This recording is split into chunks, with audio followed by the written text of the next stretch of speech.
क्या हुआ, अजीब लग रही हूँ? लेकिन क्या आपको ये हुलिया थोड़ा सा देखा भाला नहीं लग रहा?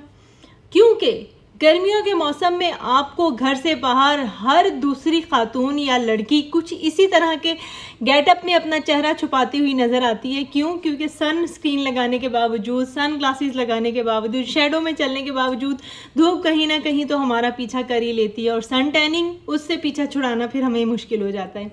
लेकिन हम भी बहुत ढीठ हैं, हमने भी कहा कि जी हमने अपनी खूबसूरती पे कोई कंप्रोमाइज़ नहीं करना है, हमने इसको रोज़ाना की बुनियाद पर रिपेयर करना है।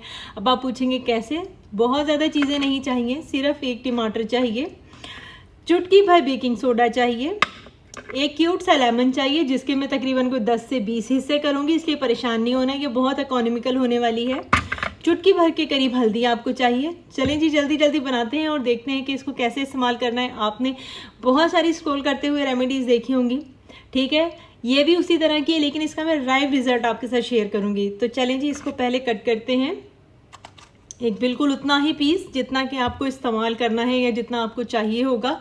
इसको थोड़ा सा ना अपने पल्पी इसका कर लेना है, इसका जो सरफेस है वो ऐसे कर लेनी है कि इसका जब आप इसको फेस पे अपने रब करें तो इसका जो पल्प है वो आप अपने फेस पे इस्तेमाल कर सकें। इसके बाद आपने इसमें चुटकी भर के करीब जो है वो हल्दी ऐड करनी है।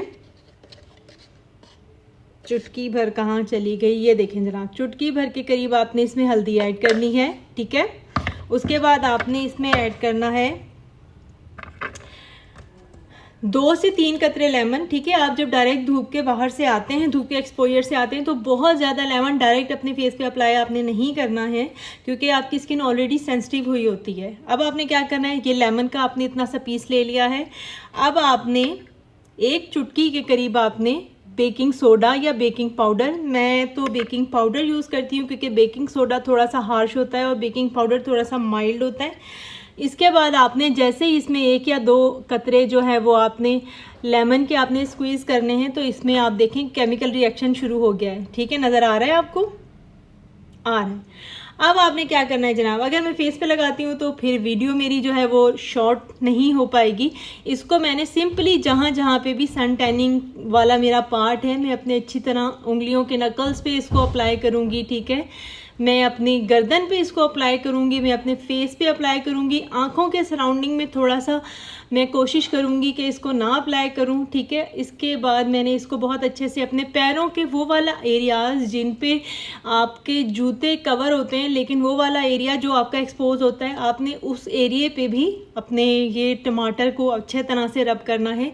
2 से 3 मिनट आपने हर एरिया को अच्छे से रब करना है। उसके बाद जब आप देखें कि ये अच्छा सा आपकी स्किन पे पेनिट्रेट हो गया है, तो अब आपने इसको वॉश कर लेना है, या फिर आपने इसको किसी भी मलमल के कपड़े के साथ फेस को या अपने हैंड्स को आपने क्लीन कर लेना, और उसके बाद सिंपल सादे टैप वाटर से आपने इसको वॉश कर लेना है।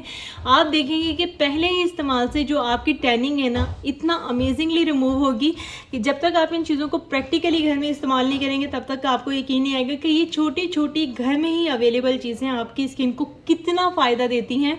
अगर वाकई आप गर्मियों के लिए परेशान हैं, अपनी स्किन को रिफ़्रेश रखना चाहते हैं और आप मेरी रेमेडीज़ देखकर कहीं ना कहीं फ़ायदा उठा रहे हैं, तो आप मेरे चैनल को सब्सक्राइब भी कर सकते हैं, ताकि फ्यूचर में आपको इसी तरह की अमेजिंग और इफेक्टिव रेमेडीज़ देखते रहने को मिलती रहें। अगले टॉपिक तक के लिए मुझे इजाज़त दीजिएगा, तब तक के लिए अपना बहुत सारा ख्याल रखिएगा।